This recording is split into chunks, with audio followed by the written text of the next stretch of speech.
reform, the issue of Sunday laws was really a hot topic.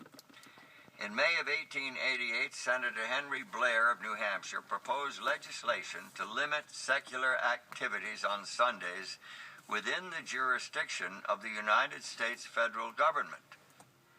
Senator Blair made it clear that the aim of his bill was to preserve the first day of the week as a day of rest and religious observance. The bill was referred to the Senate Committee on Education and Labor, where Blair was chairman. Among those who raised objections to the proposed legislation was Alonzo T. Jones. Sir, you may speak of the power of the majority in social and civil matters, but there is no majority, however large, that can invade the territory of a man's religion. Not in this land, not under our Constitution.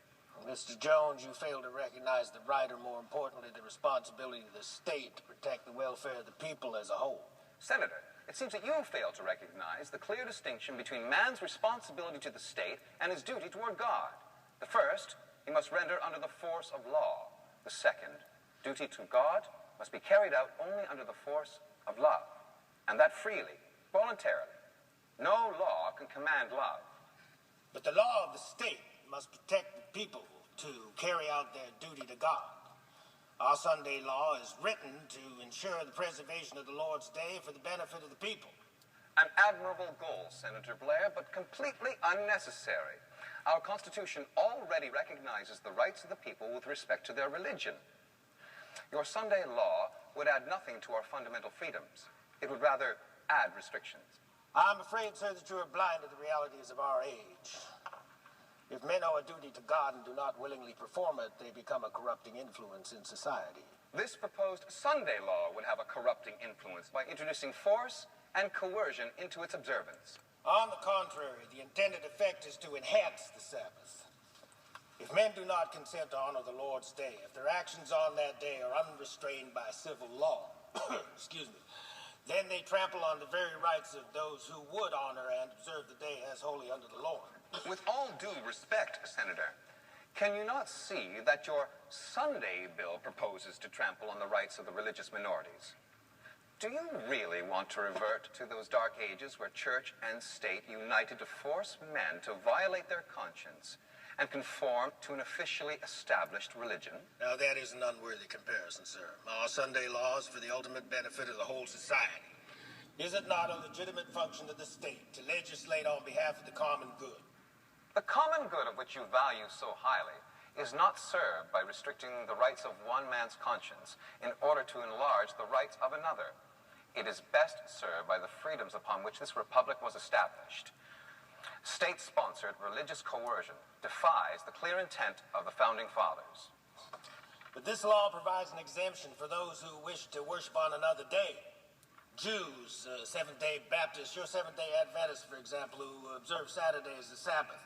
So where's the problem? The problem is... Why, just this morning, Mrs. Baden of the Women's Christian Temperance Union addressed this committee in support of such an exemption. She has conferred with representatives of 9 different groups who observe Saturday rather than Sunday, and you know how many of those approved the exemption? All of them. Every single one. Senator, I have great respect for the temperance principles promoted by Mrs. Batum's organization, but she does not speak for my denomination on the question of exemptions. Come now, Professor Jones, are you about to object to exemptions that would certainly benefit your group and several others? Yes, sir. As a matter of fact, we do object. An exemption clause would not change the proposed law so as to modify our opposition. Here is the principle, Senator. If the law were just and perfect, an exemption would not be necessary.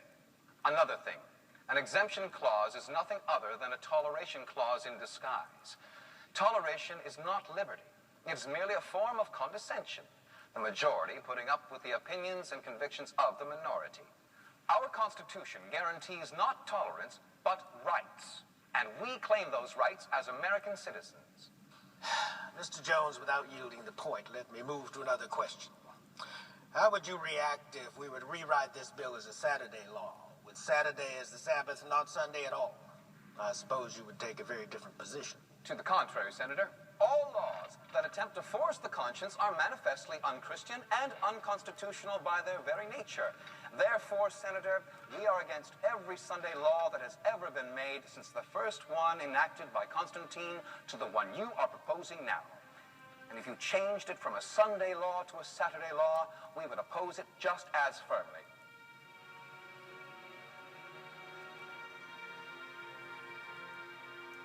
Senator Blair's bill never made it out of committee. But there were already plenty of other Sunday laws, which are commonly called blue laws. In fact, in America today, 49 of the 50 states have laws protecting Sunday. Alaska is the only exception.